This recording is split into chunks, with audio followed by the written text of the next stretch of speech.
இன்னைக்கு நம்ம தெரிஞ்சுக்க போறது என்னன்னா, சர்க்கரை நோயாளிகளுக்கு உகந்த அதிக புரதம் நிறைந்த அதிக நார்சத்து நிறைந்த தென்னிந்திய காலை உணவு வகைகளை பத்தி தான். Top 5 high fibre high protein south Indian breakfast for diabetic patients. வாங்க வீடியோ பண்ணுவோம்.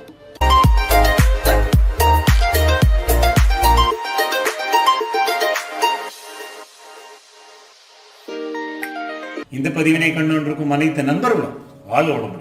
நான் உங்கள் டாக்டர் அருண்கார்த்திக். ஒரு 15-20 வருஷம் முன்னாடி இந்தியாவில் இருக்க பெரிய பெரிய டாக்டர்ஸ் எல்லாம் நம்மளோட உணவுகள் எந்த அளவுக்கு ஹெல்த்தியா இருக்குன்னு தெரிஞ்சுக்கிறதுக்காக ஸ்டார்ச் ஸ்டடி அப்படின்னு ஒன்று பண்ணாங்க. இது இந்தியா பூரா பண்ணப்பட்ட ஒரு ஸ்டடி.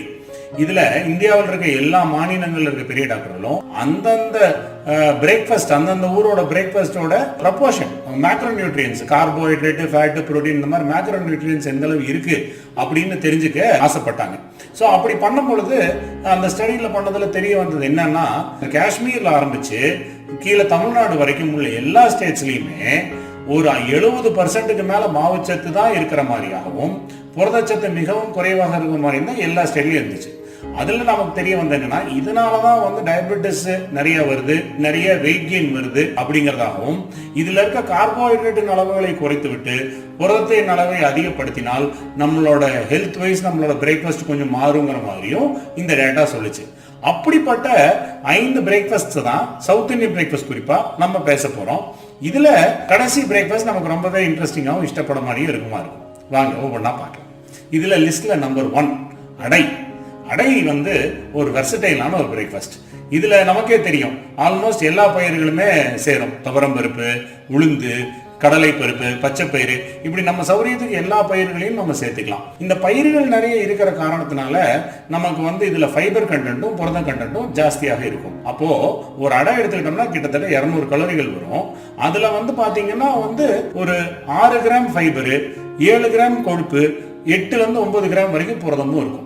இதையும் இன்னும் ஹெல்த்தியா ஆகணும்னு நினைச்சாக்கா நம்ம அதுல இருக்க அரிசியை கம்மி பண்ணிட்டு அதுல உளுந்தனை கொஞ்சம் நிறைய, அதாவது பயிர்களை கொஞ்சம் நிறைய சேர்த்துக்கிட்டோம்னா இன்னும் நல்லது. அரிசியவே ரீப்ளேஸ் பண்ணி அரிசிக்கு பதிலாக ஏதோ ஒரு சிறுதானியத்தை சேர்த்துக்கிட்டா அதை விடவுமே நல்லது. இப்படியாகத்தானே நம்ம அடைய ஹெல்த்தியானதா பண்ணிட்டோம்னா 2 விஷயங்கள் நமக்கு நடக்கும். ஒன்னு என்னன்னா, ஃபைபர் கண்டென்ட் அதிகமா இருக்கனால, நார்சத்துகள் அதிகமா இருக்கனால நமக்கு ரத்தத்துல ஸ்லோவா ரிலீஸ் ஆகும், சுகர் மெதுவா ஏறும். இது நம்பர் 1.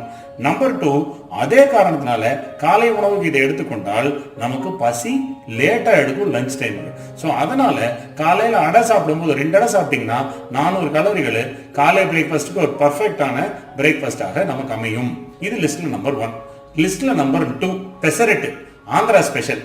பெசரட் எப்படி செய்யணும் ஓரளவுக்கு உங்களுக்கு எல்லாத்துக்குமே தெரியும். பச்சை பயிரை ஊற வச்சு அதுல அரைச்சு மாவா இருந்து செய்யறது. இதுல பச்சை பயிர் இருக்கனால அதே போல புரதச்சத்தும் நார்சத்தும் கம்பேரிட்டிவ்லி அடைய விடவுமே அதிகம். அதுல கலோரிகளும் கம்மி. அடை பார் ஒரு அடை 200 கலோரி வந்தா இதுல 100-120 150 கலோரி தான் வரும். பெசரட்ல சைஸை பொறுத்து மாறும். 3-4 பெசரட்டு நம்ம தாராளமா சாப்பிடலாம். அது அந்த அளவு சாப்பிட்டாலே, வயிறு நிறைய சாப்பிட்டாலே, அதுலயும் பாத்தீங்கன்னு சொன்னாக்கா ஃபைபர் கண்டென்ட் பாத்தீங்கன்னா தோராயமா ஒரு பெசரட்ல ஒரு 5 கிராம் ஃபைபர் இருக்கும்.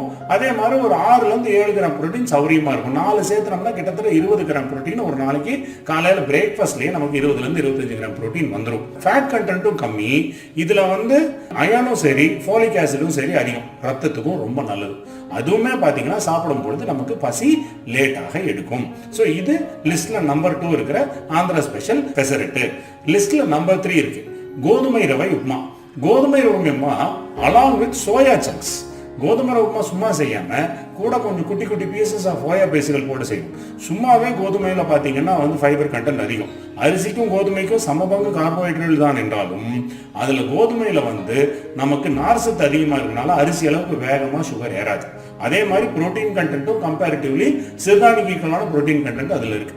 ஸோ அதனால கோதுமை ரவை உப்புமா செய்யும்போது நீங்கள் கவனிச்சு பார்த்தீங்கன்னா, நீங்கள் எப்பெல்லாம் கோதுமை ரவை உப்புமா சாப்பிட்டு போய் டெஸ்ட் எடுக்கிறீங்களோ அப்பெல்லாம் இந்த ஆஃப்டர் ஃபுட் சுகர் கொஞ்சம் கம்மியாக தான் வரும். நீங்கள் கவனிச்சு பார்த்தீங்கன்னா தெரியும். அதனால காலையில் நம்ம உப்புமா கோதுமை ரவை உப்புமா சாப்பிட்டா கூட எஸ்பெஷலி அந்த சோயா சங்க்ஸ், அந்த மீல் மேக்கருக்குள்ளே குட்டி குட்டி பேசி அதை கொஞ்சம் நிறைய ஆட் பண்ணிட்டோம்னா அதோட ப்ரோட்டீன் கண்டென்ட்டும் அதிகமாகும், ஃபைபர் கண்டென்ட்டும் அதிகமாகும். ஒரு சூப்பர் ஒரு திருப்தியாக ஒரு பவுல் அளவுக்கு நம்ம உப்புமா சாப்பிட்டோம்னாலே 300-350 கலோரிகள், புரதம் அரௌண்ட் 20 கிராம் வந்துடும், ஃபைபர் 15 கிராம் வந்துடும். ஃபர்ஸ்ட் கிளாஸான காலை பிரேக்ஃபாஸ்ட்டு. அதே மாதிரி நம்ம சுகர் கண்ட்ரோல் காலையிலேருந்து மத்தியானம் வரைக்கும் நல்லா இருக்கும். இது லிஸ்ட்டில் நம்பர் 3. லிஸ்ட்டில் நம்பர் 4 நம்ம கடலைக்கறி இடியாப்பம். இதில் ஒரே ஒரு சின்ன வித்தியாசம் பண்ணிக்கலாம். இடியாப்பம் பொதுவாக வந்து ஹை கிளைசிமிக் இண்டெக்ஸுங்கிறதுனால, ஏன்னா வெறும் அரிசி மாவு மட்டும் செஞ்சு பண்ணுறதுனால ராகியில் செய்கிற இடியாப்பம், கடலைக்கறியும் ராகி இடியாப்பமும் சூப்பரான ஒரு காம்பினேஷன். இதுல என்ன பெரிய சௌகரியம்னா, ஒரு 2 ராகி இடியாப்பமும் ஒரு கடலைக்கறி ஒரு கப்பும் சேர்த்துனா ஒரு காலையில பிரேக்ஃபாஸ்ட்டுக்கு ஒரு நிதானத்துக்கு சரியா இருக்கும். இது பாத்தீங்கன்னா அந்த கருப்பு கொண்டகல்ல அருமையான ஒரு ஃபைபர். 100 கிராம் கருப்பு கொண்டகல்ல 25 கிராம் புரோட்டீன் இருக்கு. அதே 20 கிராம் ஃபைபரும் இருக்கு. ஸோ அதனால ஒரு கப்பு சேர்த்திட்டோம்னா கிட்டத்தட்ட 30-40 கிராம் வந்துடும். ராகியும் 2 சேரனால அதுல இருக்கிற ஃபைபரும் கொஞ்சம் கூட, அதுல இருக்கிற கால்சியம் அயன் லெவல்ஸும் கொஞ்சம் கூட. அதனால காலையில் ராகியில் இடியாப்பம் செய்து கூட வந்து கடலைக்கறி வச்சுக்கும் பொழுது ஒரு நாளோட சராசரி காலையில பிரேக்ஃபாஸ்ட் 25 கிராம் புரோட்டீன் ஆச்சு, 15 கிராம் ஃபைபர் ஆச்சு. அதே மாதிரி 400 கலோரிகளுக்குள்ள முடிஞ்சிடும். காலையில் பிரேக்ஃபாஸ்ட்டுக்கு பர்ஃபெக்டான ஒரு கலரி காம்பினேஷன். இதுவும் மதியம் வரைக்கும். இது நம்மளோட கேரளா ஸ்பெஷல், நமக்கே தெரியும். இதில் இருக்கிற எக்ஸ்ட்ரா பெனிஃபிட் என்ன, இதில் கால்சியமும் இருக்கனால போன்ஸுக்கும் ரொம்ப நல்லது. ஒரு எல்டர்லி பீப்புளுக்கு, டயபெட்டிக் உள்ளவங்களுக்கு இடுப்பு வலி, தோல் வலி, இந்த மாதிரியான வலிகள், எலும்பு சம்பந்தப்பட்ட வலிகள் வரதும் சான்சஸ் கம்மியாக இருக்கும். இது லிஸ்ட் நம்பர் 4. நான் ஏற்கனவே சொன்ன மாதிரி லிஸ்ட்ல நம்பர் 5 சிம்பிளான அதே சமயம் ருசியான ஒரு ஃபேண்டாஸ்டிக்கான ஒரு பிரேக்ஃபாஸ்ட், முட்டை தோசை. முட்டை தோசை ஏன் ஸ்பெஷல்னா, இந்த எக்கு சேர்றதுனால அதில் இருக்க புரோட்டீன் கண்டென்ட் கணிசமாக அதிகமாக. உங்களுக்கே தெரியும், எக்கு வந்து நல்ல ஹெல்த்தியான புரோட்டீனு, ஒரு ரெஃபரன்ஸ் புரோட்டீனுங்கிறது. ஸோ அதனால நம்ம சாதாரணமாக 4 தோசை சாப்பிட்றதுக்கு பதிலாக 2 முட்டை தோசை சாப்பிட்டாங்கன்னா ஃபில்லிங்காகவும் இருக்கும். அதே சமயம் இருக்கிற பிரேக்ஃபாஸ்ட்டில் இதோட ஹை ப்ரோட்டீன் பிரேக்ஃபாஸ்ட் நம்ம பார்க்க முடியாது. அரௌண்ட் ஒரு 20 கிராம்ஸ் ஆஃப் ப்ரோட்டீன் ஈஸியாக நமக்கு கிடைச்சிடும். இதில் ஒரே வித்தியாசம் என்னன்னா, கார்போஹைட்ரேட் லெவல் கம்மியாகவும் கொஞ்சம் ஃபேட்டோட லெவல் அதிகமாகவும் இருக்கும். உதாரணத்துக்கு வந்து அப்போலேருந்து சொன்ன பிரேக்ஃபாஸ்ட்லாம் வந்து 4லேருந்து 5 கிராம் ஃபேட்டு தான் வருதுன்னா, இதில் வந்து கிட்டத்தட்ட நமக்கு ஒரு 10 கிராம் ஃபேட் வரைக்கும் வந்துடும். ஆனால் ப்ரோட்டீனும் அதே சமயம் ஒரு 20 கிராம் ப்ரோட்டீன் ஈஸியாக கிடைச்சிடும். அதே வந்து நமக்கு டேஸ்ட்டாகவும் இருக்கும். நிறைய பேருக்கு ரொம்ப விருப்பப்பட்டு சாப்பிட்ற ஒரு ஹெல்த்தியான ப்ரோட்டீன் சோர்ஸும் கூட. நான் சொன்ன மற்ற பிரேக்ஃபாஸ்ட் ஐட்டம்ஸ் கூட கொஞ்சம் ஒரு மாதிரியான கம்ப்ளீட் ப்ரோட்டீனாக இல்லை என்றாலும், இது வந்து ஒரு 100% ப்ரோட்டீன், ரெஃபரன்ஸ் ப்ரோட்டீன், ரொம்ப ஹெல்த்தியான ஒரு பிரேக்ஃபாஸ்டாக இது இருக்கும். இந்த 5 பிரேக்ஃபாஸ்ட் ஐட்டம்ஸும் நம்ம வாடிக்கையாக சாப்பிட்ற இட்லி, தோசை மாதிரி ஐட்டங்களுக்கு பதிலாக நம்ம மாற்றி சாப்பிட்டோமே ஆனால், வாரத்துக்கு 4 வேளை இட்லி, தோசை சாப்பிட்டு ஒரு வேளை இந்த மாதிரி வித்தியாசமாக சாப்பிட்றத விட வாரத்துக்கு தினம் நான் சொன்ன ஒவ்வொரு ஐட்டம் ஒரு நாள் செஞ்சாலே, ஒரு நாள் இட்லி தோசை மாதிரி வச்சுக்கிட்டோம்னா நம்ம பிரேக்ஃபாஸ்ட்டை மிகவும் ஹெல்த்தியாக கொள்ளலாம். மட்டும் இல்லாமல் ரொம்ப பழக்கப்பட்ட, பரிச்சயப்பட்ட ஒரு அருமையான சவுத் இந்தியன் ஐட்டம், சாம்பார், ரசம், சட்னின்னு நம்ம எந்த விதமான ஒரு ஐட்டம்ஸும் வச்சுட்டு இதை சாப்பிட்டுக்கலாம்.